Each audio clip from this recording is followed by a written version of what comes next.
Day 26 of COVID hell. I'm almost coming up on a month of when I believe I actually got this. So, having a really rough morning today.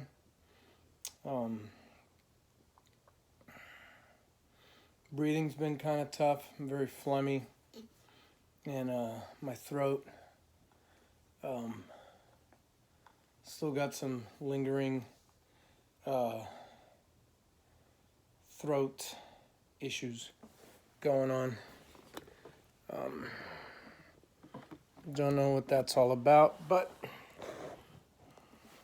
it's there. It is what it is. So I gotta, just one more thing I gotta deal with. The stomach's been okay. Been having regular bowel movements. Nothing excessively fluid would be a good word for it. I feel very old today. I'm achy, I'm cold, then I get hot, still achy. Anyways, I thought today would be a good day for some retrospection. So let's just start with the new year, January 1st. So January 1st, I think from what I can recall, I think I was okay January 1st. I think I was feeling a little just tired. I mean, we didn't do anything New Year's Eve. Didn't even really stay up late. I kind of fell asleep on and off, woke up, Happy New Year's, and then kind of went back into sleep mode. So January 1st, I don't recall us really doing anything. I don't remember. But I do know January 2nd, we were going to CarMax to go get Veronica a car because she had been in that accident on the 18th. So in the morning, we drove out to, I forgot, we had to go. We went somewhere first in the morning, I can't remember. Then we drove out to Kennesaw, ended up at going to Panera to go get some breakfast because our appointment with Perry, the guy from CarMax.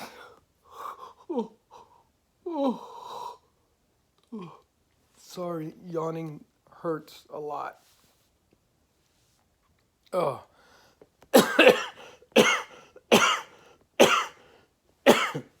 Anyways, so like I said, I'm having a rough day today. Shitty day. So, CarMax, we're masked the whole time. Socially distanced, got the plexiglass everywhere. Test drive, pretty much, they don't go with you. So it was just me and Veronica test driving the cars. What I do remember is that day, headache all day, right around here, all the way across my head. Headache. I'm thinking, great, it's my sinuses again. I think I have like chronic allergic rhinitis or some crap like that. So anyways, we buy the car, we go to Chewy's, we have lunch, still feeling kind of, I mean, so much so like I didn't even get like a beer or anything. I ended up just getting like a soda, a Coke, because I was tired, which is kind of rare for me because I'm not normally tired like that. So anyway, we went to Hobbytown too, and I'm at Hobbytown, and man, all of a sudden I was like really hot. So I'm like, okay, I really feel like shit. So that night, go to bed, this and that. I'm checking my temperature. I got an ice pack on my head. Then I put heat on my head because this headache will not go away. And it's back here and it's up here. I mean, it's a real pain in the head. So overnight, I wake up just agony. And Jane ends up making me an appointment for Walgreens Minute Clinic. So Sunday morning, we go to the Minute Clinic. And I walk in, and the first thing the PA says is, you know, basically, she just says, "You look like shit. You look like death." And she does a flu test, takes my temp, does this, does all this other stuff. And she prescribes me like 5, just a short cycle of antibiotics and some prednisone. But she tells me, she says, "You need to go get tested tomorrow." So I do. On the 4th, I go get tested. And me and Veronica go, and it's positive. So I get tested. I do the rapid test. It's positive. They send off for the PCR, and I'm sure the PCR came back positive. So Veronica ends up getting a PCR, and I think hers comes back positive. I can't remember. A couple days later, I can't remember. But anyways, so, come back home. I immediately just isolate myself in the bedroom and wait. So the 4th, that's a Monday.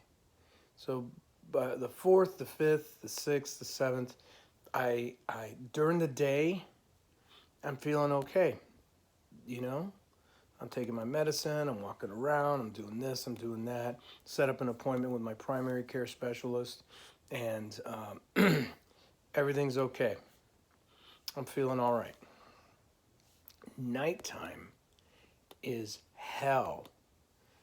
Body aches, chills. At one point, my chills are so bad, I got up to go pee, and I couldn't pee because my legs were shaking so bad. I actually had to sit down and do a tuck and pee.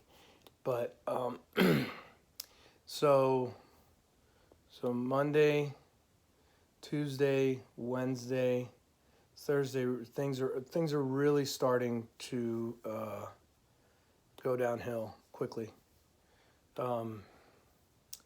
Anyways, Friday, either I think it was Thursday evening into early Friday morning, I end up going to the ER because my O2 is really low.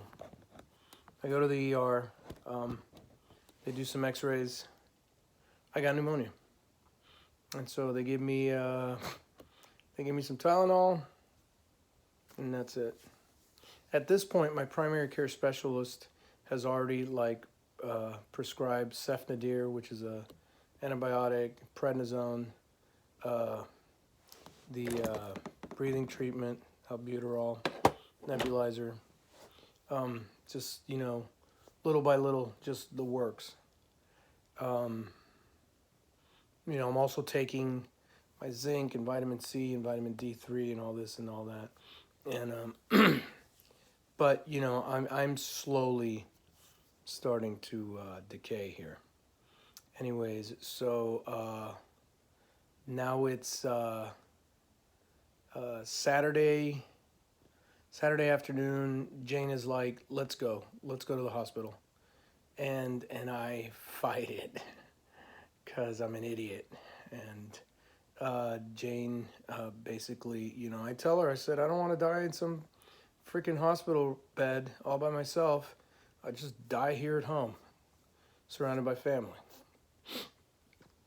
So then Saturday night into Sunday morning, chills, body aches, pain, trouble breathing. I get up to go pee. I exhaust myself going to go pee. It's like I ran 5 miles down the street to go pee. And this is how my lungs were reacting. Couldn't catch my breath. At this point, I think I have 104 fever. And just from taking a piss, completely winded, and I tell Jane, it's like 2 something in the morning. I tell Jane, I said, let's go. Let's go now. And so, um, didn't have, a bag of stuff to bring. So, I just basically put on some sweatpants and some shoes, and, and it was freaking freezing outside, which is great when you got pneumonia. So Jane takes me to the ER, and she drops me off. I walk into the ER, and that is the last time I see her until the 19th. So now this is so 4, 5, 6, 8. So this is the morning of the 10th. This is the morning of the 10th that I go to the ER, and I get checked into the ER. And, they run my vitals. They check my O2s. They do a quick little walk-around stress test. Then they check my O2s again. Can't catch my breath. They're checking my blood pressure, doing this, doing that. They draw some blood. They do a CT scan. I mean, they do all kinds of things, all kinds of stuff. Give me some medicine. I don't remember if I did a breathing treatment, but I was in that ER bed probably from like 3 in the morning till, God, I want to say 10. I'm falling in and out of sleep, while I'm in that ER bed. And then, finally one of the doctors comes in, and he basically says, yeah, we're admitting you. You have moderate to severe COVID and pneumonia, and, we're admitting you for treatment. And so that's about the time I pretty much crapped my pants, not literally, figuratively, because I knew, okay, here I go, into that isolated hospital room. So they roll me down the hall. I high five the nurse who will be my first nurse, named Kristen, who was awesome. And so now I'm in the room that I ended up in for quite some time, room 1207. And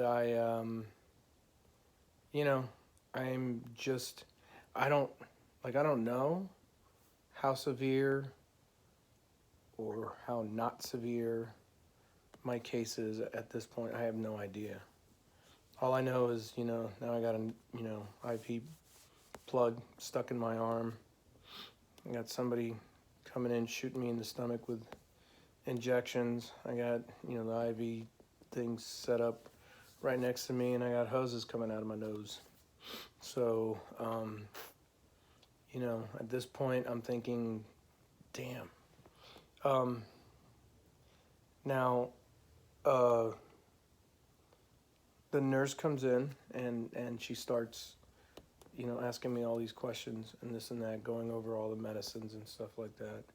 And fortunately, the fact that I was on medication for my back, she brought that up and asked, I said, yeah, I take this, this one medicine for my nerves and stuff like that, for not my nerves, but like my back nerves. Anyways, so she goes through the whole list of medicines and stuff like that. And, this is all Sunday, still Sunday, first day in the hospital. But she was very thorough. She was amazing. She ends up calling Jane, giving Jane a heads up of where I am, what's going on, what room I'm in, so forth and so on. And so, and then that's that was first day. And then, that's when it dawned on me that I had no desire for anything, nothing. There was some football on TV, and I'm watching the football game, and I'm just watching it like meaningless, pointless, And then they brought me some food. I kind of picked at it, no desire to eat. And then, eventually I go to bed, fall asleep. I think I talked to Jane on the phone. This is before I started making any videos or anything. And so then, Monday is, that's like the first full day that I'm actually there. I wake up, they wake me up, as this is when that whole, the vampires come in at 4 o'clock to drain my blood. Somebody else comes and shoots me in the stomach, and so yeah, so that starts. And so, but sleep is hit and miss, The bed is adjustable and all that stuff, but that's when I woke up Monday morning and I looked at my legs and I'm like, oh my God, I'm being eaten by this virus because my muscle tone on my legs are gone. It's gone. So, anyways, so Monday, Tuesday, Wednesday, that's when they're really pumping me with all the medicine that they were giving me, all the medication. And it was, medicine, wait and see. Let's see what's happening. Let's see how his body reacts. Let's see if he's surviving, this and that. But, that was also the days where I dipped down into like the mid 60s with my O2, just going to the bathroom, with a toilet thing right next to the bed, and the nurse having to, calm down my breathing, and the respiratory nurse sticking a lung treatment in my mouth, kind of. There was a couple of days there where I thought, yeah, this is it, man. I'm a goner, because there's no way. And then I reached a certain point. I want to say it was either the 14th or the 15th where I made kind of a turnaround, feeling a little bit better. Still difficult to get up and go to the bathroom. Still can't stand up. I actually was not able to stand up and of my own power walk to the bathroom until, the following Monday. So it was like 7 days of basic immobility. I did do some stretches while I was in bed to, try to keep my muscles limber because, my back is, my back doesn't care that I got COVID. It's like, hello, remember me? I'm that pain that you're constantly feeling. So then, so I'm progressively feeling a little bit better. I actually get up and go sit down in the recliner and stuff like that. And as much as I can, I get up and walk around the room because I know the first few times I walked around the room, cramps, legs felt like jelly. I mean, it was bad. It was bad. It was hard. And so, so they gradually start lowering my oxygen. Every day the pulmonologist would come in and tell me how I'm progressively getting better. But she did give me the cautionary. She said, your lungs are beat up. I basically got, coal miner's lungs, and so repairing those, she said, is going to take months.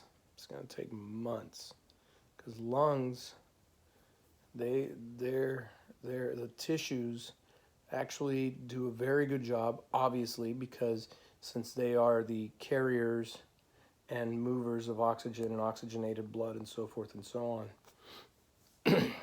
So the lungs will repair themselves. The same thing happened when I quit smoking, several years ago. And so, but the problem is I'm 56 now, and so it's not like I'm 26. Your lungs repair a lot easier. I'm 56, and it takes a little bit longer.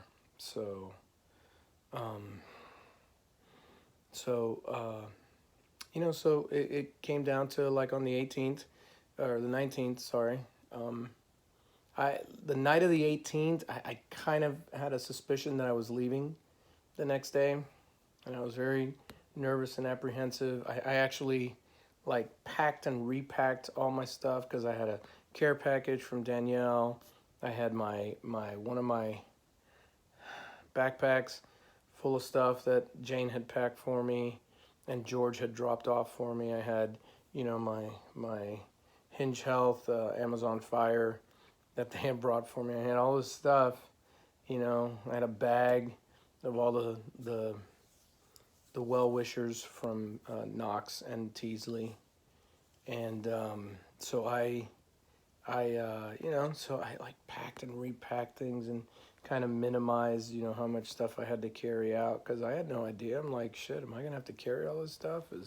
Because no one can come in. Like Veronica came to pick me up, but she can't come in. She's got to go wait for me outside. So pulmonologist comes in and she basically says, yeah, you're going home today. I think you're gonna be okay.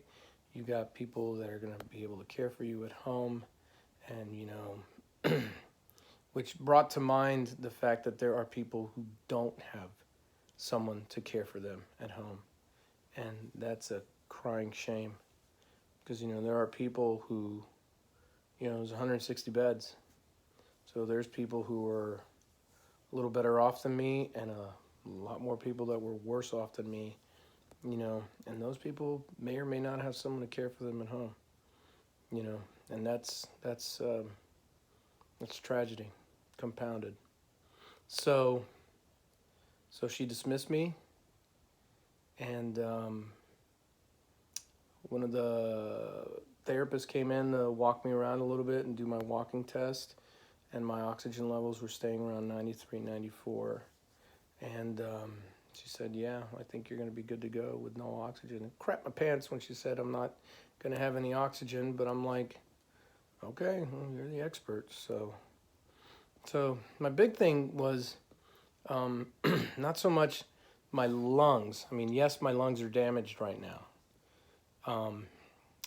But it's the bronchial tubes and the alveoli and all that stuff that's inside my lungs.